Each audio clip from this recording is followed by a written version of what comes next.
Okay, I'm going to show you a couple of little upgrades I made on my Redding Model 2400 case trimmer that I've just gotten. The first thing is, if you'll note, you look closely, for anyone of you wondered, yes, that's the RCBS 3-way cutter head, and it does fit the Redding. I'm happy to say. I kind of took a gamble when I bought this press. The case trimmer, because it's probably the most expensive conventional trimmer out there. In order to get a more expensive one, you'll have to get one of the power ones. And this one, of course, I've got converted to a power. So that's, anyway, I'll show you that in a moment. But anyway, indeed, the RCBS 3-way trimmer cutter head does fit. The only real drawback I can see to the RCBS 3-way is that it will shorten the practical length of cartridges that you can feed into it. So as much as you can back it out here, which looks like about another ½ inch, and then over to here. But I have no problem trimming 30-06 in it, and there's certainly got to be room to spare for 300 Winchester Magnum. Probably 300 Weatherby. I'm not so sure about the 378, 460, and the other really big boys. If they were too long, you'd have to unscrew this cutter and put in the conventional one that it comes with, and that would probably afford you enough reach to use the much longer cases. Everything up to 50, except 50 BMG rather. The other thing I did, of course, was add this little adapter, which Redding also sells, which allows you to use a power driver. Yes, I'll be using that. And of course, it has a little 1/4-inch hex drive, so you can hook it up. It takes a lot of the effort out of trimming and save your wrists, save your palms, your hands from blistering and things like that from excessive use on very many runs. So anyway, I've already lubricated this. Oh yeah, the other upgrade I added to it is this.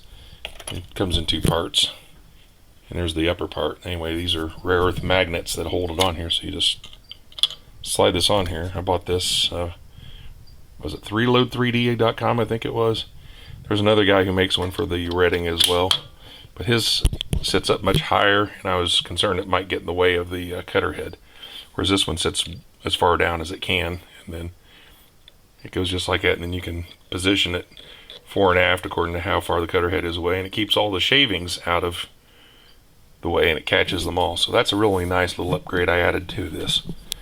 So anyway, one thing about the RCBS 3-way cutter head, if anyone who's not had one before, once you start using it, you'll wonder how you ever got along without it. But you do need to make some adjustments. You do need to make sure that the chamfer and the deburr are to the right degree, so you're not turning your case mouths into razor blades, because it can do that if you get it excessive. So you want to get it just right. So there are some videos online on YouTube. In fact, some guys show in great detail. I think Walter Bunning shows one that's really good, and I went by his and managed to get things dialed in. So it does exactly what it describes itself doing. It trims the case, and then it does the inside chamfer and then deburrs the outside, puts just the right amount of bevel once you get it set. I couldn't ask for more. But anyway, the way you use this type of trimmer is you put the case mouth over the pilot first, which is right here, and then you have to, I'm trying to do this one-handed, you push the collet up to it. Now, if I were able to do this with both hands, it would be much easier. But anyway, now it's lined up.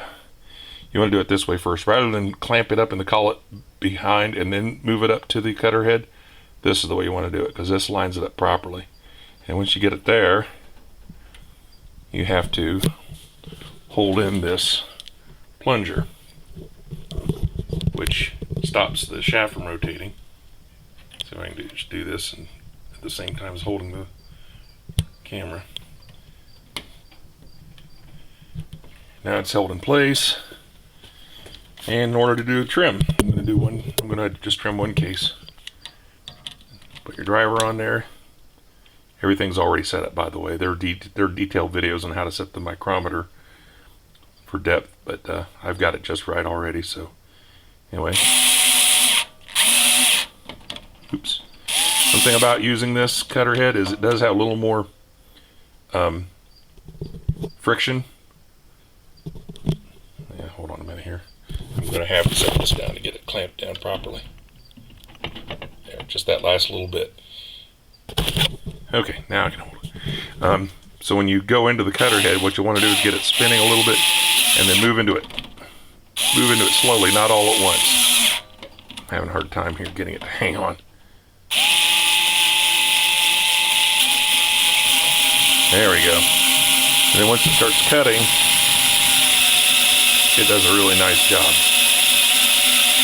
And you'll hear it you'll feel the resistance go down considerably, and you'll hear it too once it's gotten it cut and deburred properly. Yep, that's done right. Driver off. Have to hold in that plunger. Back off the collet.